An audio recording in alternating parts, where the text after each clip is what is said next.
जय हिंद। अभ्यास online class की इस नए वीडियो में मैं कृष्ण आप सभी का स्वागत करता हूं। आज की इस वीडियो में दोस्तों हम देखने वाले हैं बहुत ही महत्वपूर्ण टॉपिक, छत्तीसगढ़ व्यापम द्वारा लिया जाने वाला एग्जाम मंडी निरीक्षक के सिलेबस में छत्तीसगढ़ सामान्य अध्ययन के प्रश्न पूछे जाएंगे, उन पर हम लोग डिस्कस करने वालेंगे। ठीक है, हमारा आज का जो टॉपिक है वो है छत्तीसगढ़ का सामान्य परिचय। चूँकि दोस्तों यह इस वीडियो का पहला पार्ट है, तो पार्ट नंबर फर्स्ट में हम लोग सामान्य ज्ञान से परिचय स्टार्ट करेंगे और धीरे धीरे सभी छत्तीसगढ़ के टॉपिक को कंप्लीट करने वाले हैं। तो दोस्तों वीडियो को शुरू से लास्ट तक ज़रूर देखिए। जो स्टूडेंट नए हैं चैनल को ज़रूर सब्सक्राइब करके नोटिफिकेशन बेल आता है ज़रूर ऑन कर लीजिए। तो चलिए दोस्तों वीडियो स्टार्ट करते हैं।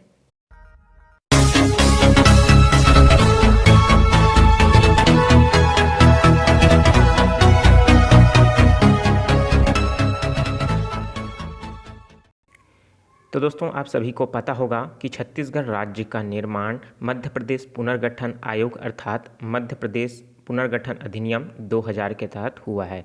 इसमें प्रश्न इंपॉर्टेंट है, पूछता है कि कौन सा आयोग के द्वारा, अर्थात जो दोस्तों मध्य प्रदेश पुनर्गठन आयोग या मध्य प्रदेश पुनर्गठन अधिनियम 2000 के तहत यह जो है छत्तीसगढ़ नवनिर्मित राज्य का निर्माण हुआ है। और साथ ही साथ प्रश्न ये भी पूछा जाता है कि इसका जो नामकरण है वो किस अनुच्छेद के तहत हो रहा है और किस आर्टिकल के तहत इसको अलग किया गया है। ठीक है, तो ये जो है दोस्तों संविधान के अनुच्छेद 3 के तहत जो है इसको भारत के जो मध्य प्रदेश राज्य है वहाँ से पृथक किया गया है। और चूंकि दोस्तों छत्तीसगढ़ का मातृत्व राज्य कौन सा है, मध्य प्रदेश है। प्रश्न पूछा जा चुका है, स्टार्टिंग में पूछता था, लेकिन अब ये कॉमन सी है, सबको पता है, तो शायद ही पूछे। तो मध्य प्रदेश जो है इसका क्या है, मातृत्व राज्य है, जो अनुच्छेद 3 के तहत जो है यह पृथक से 26वां नंबर का राज्य बना है। कब बना है, 1 नवंबर सन 2000 को। और अनुसूची 1 में यह जो है दर्ज हुआ है 84वां संविधान संशोधन के तहत जो है छत्तीसगढ़ का नाम जो है इसे दिया गया है। ठीक है, तो ये थी इंपॉर्टेंट जानकारी। अगर सामान्य जानकारी के अंतर्गत हम लोग देखें तो इसका गठन जो है समय है वो 1 नवंबर सन 2000 को है, जो 26वां नंबर का राज्य है। कौन सा संविधान संशोधन, 84वां संविधान संशोधन के तहत हुआ है। और कौन सा अनुसूची में इसका नाम आया है, अनुसूची 1 में। ठीक है, और अनुच्छेद 3 के तहत जो है इसका नया जो है राज्य का निर्माण एवं गठन उसके अंतर्गत आता है। आपने संविधान पढ़ा होगा तो आपको ज़रूर पता होगा। ठीक है, ये कंप्लीट होने के बाद मैं संविधान भी स्टार्ट करूँगा। तो दोस्तों उसी महीने में और भी 2 नए राज्य आए। कौन कौन सा आया, उत्तराखंड जो कि 9 नवंबर सन 2000 को आया, और जो है झारखंड जो 15 नवंबर सन 2000 को आया। तो उत्तराखंड जो है 27वां नंबर का राज्य बना और 28वां नंबर का राज्य झारखंड बना। चूंकि 2 जून 2014 को फिर से एक नया राज्य बना जो आंध्र प्रदेश से अलग होकर के बना, वो 29वां नंबर का राज्य था तेलंगाना।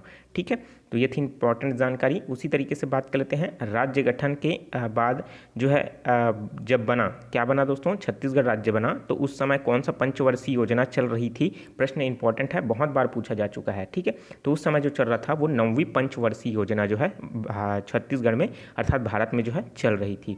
अगर राजधानी की बात करें तो नया रायपुर जो है छत्तीसगढ़ की राजधानी है। क्षेत्रफल की बात करें तो दोस्तों 1,35,192 वर्ग किलोमीटर में ये विस्तृत रूप से फैला हुआ है। अगर भारत के क्षेत्रफल की बात करें तो 4.11% जो है भूभाग छत्तीसगढ़ का आता है। अगर मध्य प्रदेश की बात करें तो 30.47 जो है मध्य प्रदेश हिस्सा में शामिल था। ठीक है, जो मध्य प्रांत बरार का क्षेत्र कहलाता है। उसी तरीके से क्षेत्रफल के आधार पर देखें दोस्तों तो भारत का जो 10वां नंबर का जो स्थान प्राप्त करता है वो हमारा छत्तीसगढ़ है। ठीक है, उसी तरीके से विश्व के समान क्षेत्रफल का अगर देखें, क्षेत्रफल में कौन सा देश जो आता है तो वो है यूनान देश है। इंपॉर्टेंट है दोस्तों कि जो छत्तीसगढ़ का क्षेत्रफल के बराबर ही पृथ्वी पर ऐसा कौन सा देश है उसका नाम बताइए, तो वो है यूनान या ग्रीक। ठीक है, तो यहाँ से प्रश्न इंपॉर्टेंट है, बन सकता है। ठीक है, उसी तरीके से अगर हम लोग देखें कि क्षेत्रफल के आधार पर सबसे बड़ा जो राज्य है वो कौन सा है, तो वो है दोस्तों राजनांदगांव है। और सबसे छोटा जो जो सबसे बड़ा जिला है वो राजनांदगांव है और सबसे छोटा जो जिला है वो है दुर्ग है। उसी तरीके से अगर जनसंख्या की बात करें तो 2,55,45,198 जनसंख्या है। वहीं देश की जनसंख्या का 2.11% है। और देश की जनसंख्या के आधार पर देखें स्थान तो 16वां नंबर स्थान रखता है हमारा छत्तीसगढ़। ठीक है, उसी तरीके से अगर हम लोग जनसंख्या जो नगर के हिसाब से देखें तो सबसे ज़्यादा जो नगर में पाया जाता है वो रायपुर नगर में पाया जाता है। अगर नगरीय निकाय की प्रतिशत बात करें तो दोस्तों 23.24% जो है नगर में पाए जाने वाले शहरी जनसंख्या है। उसी तरीके से अगर हम लोग 100 से उसको घटा देंगे तो हमारा क्या निकल जाएगा, ग्रामीण जनसंख्या, अर्थात 76.76% जो है ग्रामीण जनसंख्या है। ठीक है, तो चलिए अब बात कर लेते हैं दोस्तों इसके जो बनावट है वो किस तरीके से दिखता है। तो ये दिखता है दोस्तों सी हॉर्स की तरह, अर्थात जो है दोस्तों दरियाई घोड़ा या समुद्री घोड़ा के नाम से इसे जाना जाता है। तो इसकी संरचना जो है कुछ इसी प्रकार से दिखता है। अगर हम लोग बात करें छत्तीसगढ़ के उच्च न्यायालय की, तो दोस्तों ये बोदरी परसदा बिलासपुर में जो है स्थापित किया गया है, जो कि 19वां नंबर का उच्च न्यायालय है। ठीक है, और अगर रेलवे मंडल की बात करें तो यहाँ जो है दक्षिण पूर्व मध्य रेलवे, जो कि क्या है बिलासपुर स्थित है, जो यहाँ फैला हुआ है। अगर हम लोग बात करें दक्षिण पूर्व मध्य रेलवे का जो मुख्यालय बिलासपुर में है, और कौन सा नंबर का है दोस्तों, ये 16वां नंबर का रेलवे मंडल के अंतर्गत आता है। ठीक है, उसी तरीके से अगर हम लोग बात करें छत्तीसगढ़ के मैदान की जो आकृति है वो पंखाकार है। ये भी प्रश्न बहुत बार पूछा जा चुका है प्रश्न में। ठीक है, एग्जाम में दोस्तों ये प्रश्न बहुत बार पूछा जा चुका है। अगर उसी तरीके से बात करें सबसे प्रमुख कछार, तो वो है कौन सा, महानदी कछार है। उसी तरीके से छत्तीसगढ़ का जो ढाल है वो किधर है, ये भी इंपॉर्टेंट है, पूछा जा चुका है व्यापम के द्वारा। तो छत्तीसगढ़ का जो ढाल है वो पूर्व दिशा में है। ठीक है, किस दिशा में है दोस्तों, पूर्व दिशा में है। तभी तो यहाँ का जितने भी नदियाँ जो है बह करके कहाँ जाती है, पश्चिम बंगाल में जाकर के मिलती है। ठीक है, सॉरी, बंगाल की खाड़ी में जाकर के ये मिल जाती है। उसी तरीके से बात करें दोस्तों छत्तीसगढ़ में खनिज एवं स्वराज्य की दृष्टि से ये कौन से स्थान रखता है, तो देश का यह दूसरा सबसे बड़ा राज्य है, जहाँ पास जो है खनिज एवं राजस्व की दृष्टि से बहुत इंपॉर्टेंट है। अगर टीन के उत्पादन में देखें दोस्तों बहुत ही पहला स्थान रखता है। उसी तरीके से कोयला उत्पादन में भी है। ठीक है, तो इस तरीके से दोस्तों बहुत ही इंपॉर्टेंट स्थान रखता है छत्तीसगढ़। छत्तीसगढ़ में अगर वन संपदा की बात करें तो ये जो है दोस्तों तीसरा स्थान रखता है। कौन सा स्थान रखता है, तीसरा स्थान रखता है। अगर पहले स्थान की बात करें तो दोस्तों तो पहला स्थान जो है अरुणाचल प्रदेश का आता है, और दूसरे नंबर पर आता है दोस्तों मध्य प्रदेश का, और तीसरे नंबर पर दोस्तों आता है हमारा छत्तीसगढ़ का। ठीक है, तो ये थी दोस्तों जानकारी। और उसी तरीके से बात कर लेते हैं राज्य विशेष की। तो यहाँ जितना मैंने बता रहा हूँ दोस्तों वो सभी के सभी इंपॉर्टेंट है, प्रश्न पूछे जा चुके हैं, तभी मैं आपको बता रहा हूँ। ठीक है, उसी तरीके से राज्य दिवस कब मनाया जाता है, 1 नवंबर को मनाया जाता है। राज्य का जो प्रमुख ध्येय वाक्य है वो क्या है, सत्य तथा पारदर्शिता, ट्रुथ एवं जो है ट्रांसपेरेंसी। ठीक है, उसी तरीके से राज्य का जो प्रतीक वाक्य है वो क्या है, विश्वसनीय छत्तीसगढ़। राजकीय वृक्ष क्या है, साल है, आपको पता है। राजकीय पशु जो है वन भैंसा है, और राजकीय नृत्य क्या है, कर्मा है। तो कर्मा जो है कौन से जनजाति के द्वारा किया जाता है, इन सब के बारे में हम लोग जनजाति पढ़ेंगे तब मैं आपको बताऊंगा। ठीक है, इस हम का पर्टिकुलर एक अलग से वीडियो प्रोवाइड करूंगा जिसमें राजकीय उनके प्रतीक एवं जो है राजकीय वृक्ष पशु पक्षी इन सब के बारे में डिटेल में आपको बताऊंगा। उसी तरीके से राज्य का राजकीय गीत जो है अरपा पैरी की धारा, आपको पता होगा ये क्वेश्चन जो है आपका 2020 का जो है एग्जाम में ये पूछा जा गया है CGPSC के एग्जाम में। किनके द्वारा रचित है, ये नरेंद्र देव वर्मा के द्वारा यह रचित है। उसी तरीके से राजकीय पक्षी की बात करें तो पहाड़ी मैना जो है इसके राजकीय पक्षी है। और राजकीय खेल की बात करें तो ये हॉकी है, जो कि क्या है, अघोषित है। ठीक है, घोषित नहीं है। उसी तरीके से राजकीय फसल की बात करें तो वो है धान, चूंकि आपको पता है धान के कटोरा के नाम से छत्तीसगढ़ को जाना जाता है। तो इस तरीके से दोस्तों आपको पता चल चुका होगा कि धान का कटोरा क्यों कहते हैं, वो जब भूगोल पढ़ोगे तो और अच्छे तरीके से पता चल जाएगा। दरअसल जो है दोस्तों छत्तीसगढ़ का जो बनावट है, ठीक है, तो उसमें क्या है, ऊपर वाला जो भाग है वो, नीचे वाला भाग है वो, और बीच का जो भाग है मैदानी भाग है, और नीचे हल्का सा धंसा हुआ है। ठीक है, इसलिए यहाँ जो है दोस्तों पूरी तरीके से हल्का सा ढाल इधर है, तो यहाँ पास हल्का सा गड्ढा भी हो जाता है, और क्या हो जाता है, धान का उत्पादन सर्वाधिक होता है। तो इसलिए क्या कहा जाता है, धान का कटोरा कहा जाता है। ठीक है, उसी तरीके से आधिकारिक वेबसाइट की बात करें दोस्तों तो आधिकारिक वेबसाइट क्या है, www.chhattisgarh.nic.in जो है आधिकारिक वेबसाइट है। राजकीय भाषा की बात करें तो छत्तीसगढ़ी जो है इसकी राजकीय भाषा है। ठीक है, तो ये इंपॉर्टेंट है दोस्तों। और उसी तरीके से हम लोग बात कर लेते हैं सांस्कृतिक विशेष के बारे में, ये भी इंपॉर्टेंट है। तो सांस्कृतिक विशेष के अंतर्गत आएगा छत्तीसगढ़ का जो प्राचीन नाम है वो क्या है, दक्षिण कौशल है। ठीक है, और प्रमुख यहाँ की जो प्रजाति है वो दोस्तों प्रोटोस्ट्रॉइड है, स्ट्रोलाइड, जो कि क्या है, किनके द्वारा कहा गया है, डॉक्टर BS गुहा के अनुसार जो है बताया गया है। उसी तरीके से छत्तीसगढ़ की सबसे बड़ी जनजाति समूह कौन सा पाया जाता है, वो है गोंड जनजाति पाया जाता है। उसी तरीके से पिछड़े में जो दोस्तों विशेष पिछड़ी जनजाति में कौन कौन सा है उनको बताया गया है, वो है दोस्तों 7। आप इसको याद रखना, जब मैं जनजाति पढ़ाऊंगा तो और भी डिटेल में इसको बताऊंगा कि इनके रख रहन सहन खान पान, इसके संस्कृति सभ्यता पहनावा, ये सब क्या क्या होता है सब डिटेल में मैं बताऊंगा। तो फिलहाल अब जानिए कि 7 जो है इसके पिछड़ी जनजातियों के अंतर्गत आता है, जिसमें क्या है, अभुजमाड़िया, बैगा, बिरहोर, कमार, पहाड़ी कोरवा, ये तो था इंपॉर्टेंट। और जो है अलग से और दिया गया है भुंजिया और पांडव। तो सभी को मिला करके दोस्तों 5 और 2 क्या हुआ, ये हो गया 7 हो गया। ठीक है, तो इस तरीके से दोस्तों अब उसी तरीके से हम लोग बात करें तो लोक जो राजा है, लोकगीतों का राजा किसको कहा जाता है? ददरिया को कहा जाता है, जो प्रेम प्रणय श्रृंगार गीत का प्रतीक है। उसी तरीके से लोक नृत्य का राजा किसे कहा जाता है? कर्मा को गायक कहा जाता है। उसी तरीके से प्रथम लोक पर्व जो है वो हरेली को मनाया जाता है। हरेली त्यौहार क्या होता है? हलषष्ठी के नाम से जिसे जाना जाता है, जिसमें खेतों में फसल के जितने भी औजार हैं उनकी पूजा की जाती है। दरअसल उनका जो है खेत का कार्य जो है पूरी तरीके से कंप्लीट हो जाता है, उन औजारों का उपयोग नहीं होता है, और जैसे ही उनको सुरक्षित तरीके से साफ़ सफाई करके उनकी पूजा करके, क्योंकि उन्होंने पूरी तरीके से फसल को पैदा करने के लिए पूरी तरीके से किसान का साथ दिया है, इसलिए उनकी पूजा करके उनको सुरक्षित स्थान पर रख दिया जाता है। तो ये जो है हलषष्ठी का प्रयोग त्यौहार जो है हरेली पर्व के रूप में मनाया जाता है। ठीक है, उसी तरीके से सांस्कृतिक परंपरा एवं प्रतीक जो है रहस है। ठीक है, तो इंपॉर्टेंट है, सब इसको याद रखिए, यहाँ से प्रश्न पूछे जाते हैं। अब कुछ स्थिति है, भौगोलिक स्थिति, उन पर हम लोग बात कर लेते हैं, क्योंकि बहुत सारे इंपॉर्टेंट है, यहाँ से प्रश्न पूछे जाते हैं दोस्तों। ठीक है, तो सबसे पहले हम लोग बात कर लेते हैं दोस्तों, छत्तीसगढ़ का कांसी किसे कहा जाता है? तो छत्तीसगढ़ की जो कांसी है किसे कहा जाता है? खरौद को कहा जाता है।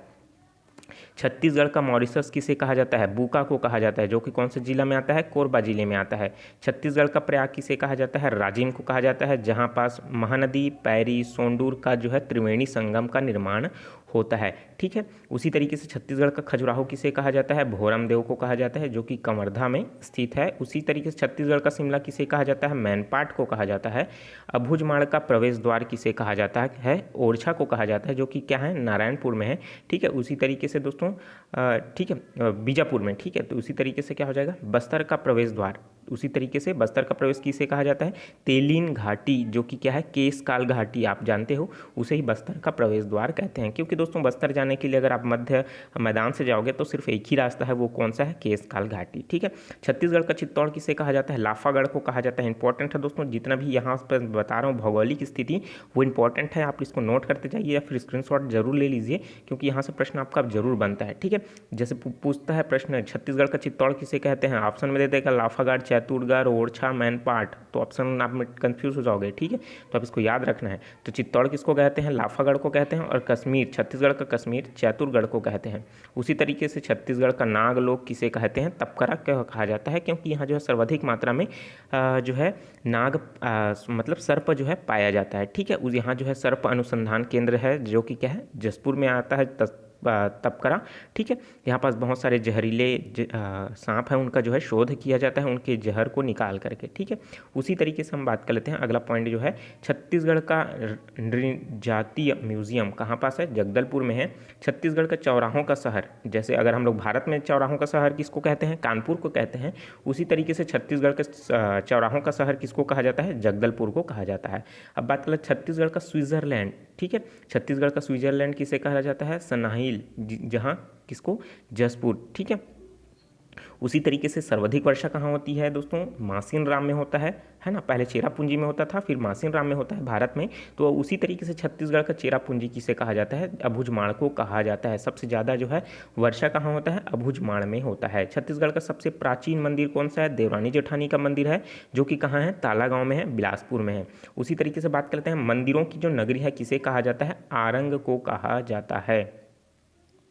छत्तीसगढ़ की जीवन रेखा नदी किसे कहा जाता है? महानदी को कहा जाता है, जो 858 किलोमीटर जो है बहता है, जिसमें से छत्तीसगढ़ की जो लंबाई, छत्तीसगढ़ में जितना बहता है उसकी लंबाई कितना है? 286 किलोमीटर बहता है। और बाकी जो है दोस्तों उड़ीसा जो है उसके बाद बंगाल की खाड़ी में जाकर के यह मिल जाता है। अब बात कर लेते हैं फूलों की घाटी किसे कहा जाता है? लोरो घाट जो है जसपुर में स्थित है, ये फूलों की घाटी के नाम से जाना जाता है।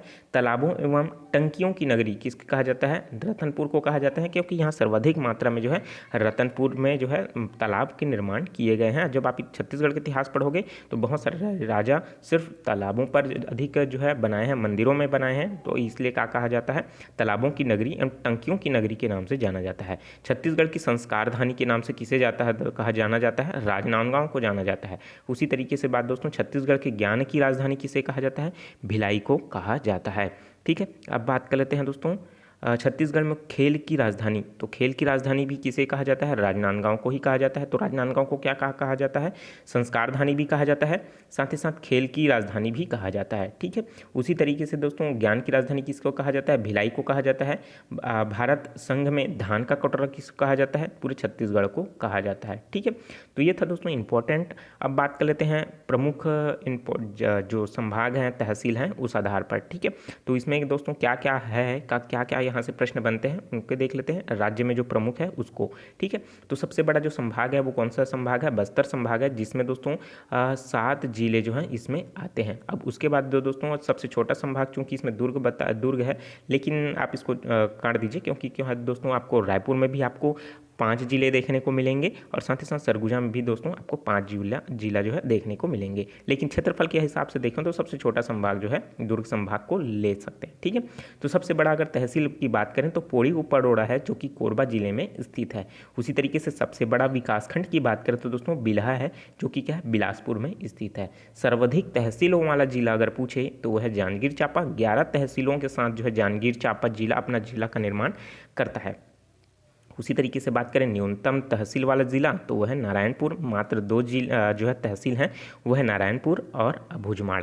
ठीक है, उसी तरीके से हम लोग बात कर लेते हैं छत्तीसगढ़ में बहने वाली सबसे लंबी नदी वो कौन सी नदी है? शिवनाथ नदी है, जो कि छत्तीसगढ़ के पानाबरा कोडगुल के नामक जो जगह है वहाँ से निकलता है। अगर इसकी लंबाई की बात करें तो 290 किलोमीटर है, जो आगे चल करके महानदी में मिल जाता है। सबसे लंबा राष्ट्रीय राजमार्ग की बात करें तो NH30 है, और सबसे छोटा राजमार्ग की बात करें तो NH163A है। ठीक है, तो दोस्तों वीडियो अच्छा लग रहा है तो वीडियो को जरूर लाइक कर दीजिए, और जो स्टूडेंट नए हैं चैनल को जरूर सब्सक्राइब करके नोटिफिकेशन बेल आता है ज़रूर ऑन कर लीजिएगा। ठीक है, और इसी तरीके का ज्ञानवर्धक वीडियो आपको ज़रूर मिलता रहेगा दोस्तों। रेगुलर हम लोग जो है कॉम्पिटिशन एग्जाम की प्रिपरेशन कर रहे हैं, अच्छे वीडियो आपको मिलते रहेंगे। तो चलिए दोस्तों आगे देखते हैं। इसमें आगे है दोस्तों छत्तीसगढ़ का सबसे ऊंचा जलप्रपात कौन सा है? वो है दोस्तों तीरथगढ़ जलप्रपात है, जो कि मुनगा बहार नदी पर बनता है। इंपॉर्टेंट क्वेश्चन है दोस्तों, तीरथगढ़ जलप्रपात कौन सा नदी पर बनता है? तो वो है मुनगा बहार नदी पर बनता है। और सबसे ऊंचा जलप्रपात कौन सा है? तो वो तीरथगढ़ जलप्रपात है, आप इसको याद रखिए। और सबसे चौड़ा जलप्रपात बोले तो दोस्तों चित्रकूट जलप्रपात है, जो कि इंद्रावती नदी पर बनता है और पूरे भारत का न्यायग्रह के नाम से जाना जाता है। इंपॉर्टेंट है, भारत का न्यायग्रह किसे कहा जाता है? चित्रकूट को कहा जाता है। अब सबसे ऊंची चोटी की बात करें दोस्तों तो यह है दोस्तों गौरलाटा है। आपको पता होगा, तो नहीं पता तो रट लीजिए, इंपॉर्टेंट है, प्रश्न पूछता है। तो 1225 मीटर के साथ जो सामरी जो है तहसील में बलरामपुर जिला में यह स्थित है। कौन सा नाम है? गौर लाटा। उसी तरीके से बात करें तो दोस्तों छत्तीसगढ़ में राष्ट्रीय उद्यानों की जो संख्या है वो कितनी है? आपको पता ही है, 3 है। और उसी तरीके से राष्ट्रीय उद्यान की अगर बात करें दोस्तों तो अभ्यारण्य की बात करें तो वो है 11। तो वो तीन राष्ट्रीय उद्यान कौन कौन सा है? तो है दोस्तों गुरु घासीदास राष्ट्रीय उद्यान, कांगेर घाटी राष्ट्रीय उद्यान और इंद्रावती राष्ट्रीय उद्यान। ठीक है, तो अगर उसमें सबसे बड़ा बात करें तो सबसे बड़ा राष्ट्रीय उद्यान है गुरु घासीदास राष्ट्रीय उद्यान, जो 1441 वर्ग किलोमीटर में फैला हुआ है, जो कि कोरिया जिले के अंतर्गत आता है। दोस्तों ये सब इंपॉर्टेंट है, सबको आपको याद रखना है, फैक्ट है सब। जब एक एक लाइन का ही क्वेश्चन पूछता है व्यापम, ठीक है, कोई घुमाने वाला प्रश्न या कूट बहुत कम ही पूछता है, क्योंकि एक एक लाइन वाला फैक्ट पूछता है कि जो है पूछ देगा कि गुरु घासीदास राष्ट्रीय उद्यान का क्षेत्रफल कितना है। जब आप तक आपको पता रहेगा तो आप टिक लगाओगे, नहीं तो कंफ्यूज हो जाओगे। तो आपको याद रखना होगा दोस्तों कि जो है इनका जो क्षेत्रफल है 1441 है। ठीक है, तो इसी तरीके से सबसे छोटा राष्ट्रीय उद्यान की बात करें तो कांगेर घाटी है, जो कि 200 वर्ग किलोमीटर पर फैला हुआ है। ठीक है, यह जो है एशिया का पहला बायोस्फीयर रिजर्व बनाया गया था।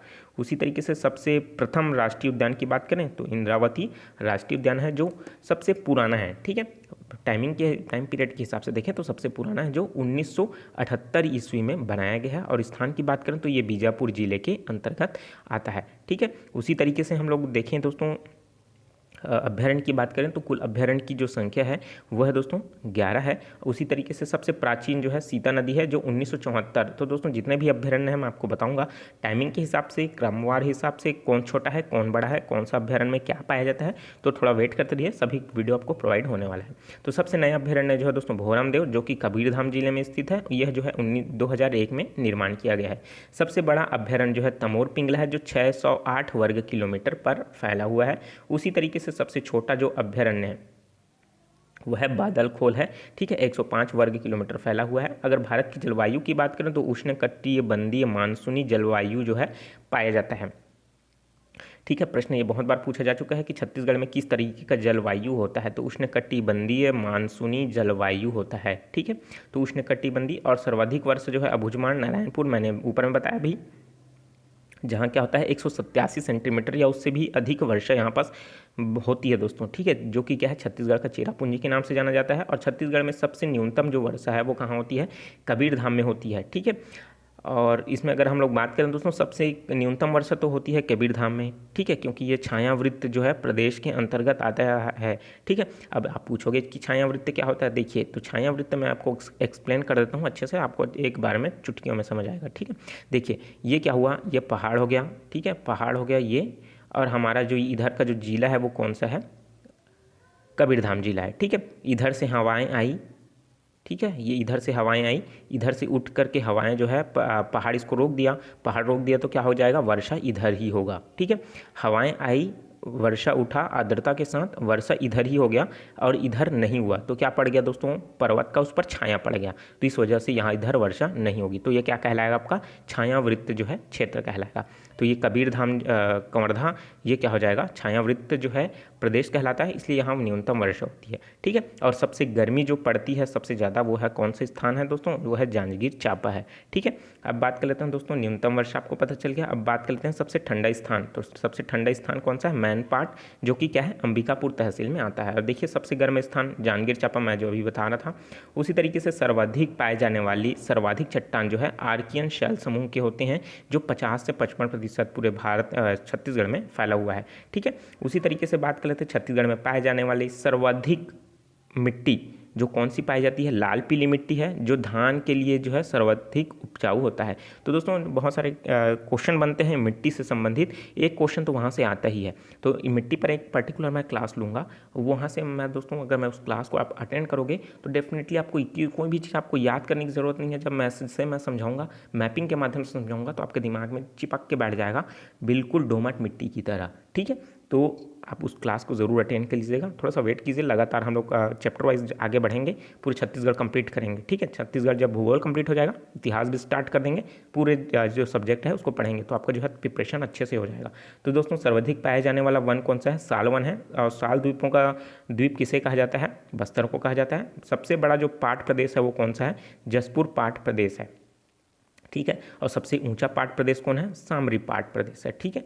उसी तरीके से बात करते हैं दोस्तों, एकमात्र भूकंपीय क्षेत्र कौन सा है, जलजली है, जो कि सरगुजा में है। और इसके अलावा छत्तीसगढ़ में ऐसा कोई भी स्थान नहीं है जहाँ पास भूकंप के झटके आते हों, ठीक है। भूकंप से पूरी तरीके से सुरक्षित है हमारा छत्तीसगढ़, ठीक है। तो दोस्तों जलजली जो स्थान है वो हल्का सा क्या है, दलदली है, जिस वजह से, और वहाँ की जो संपर्क है ज़मीन का वो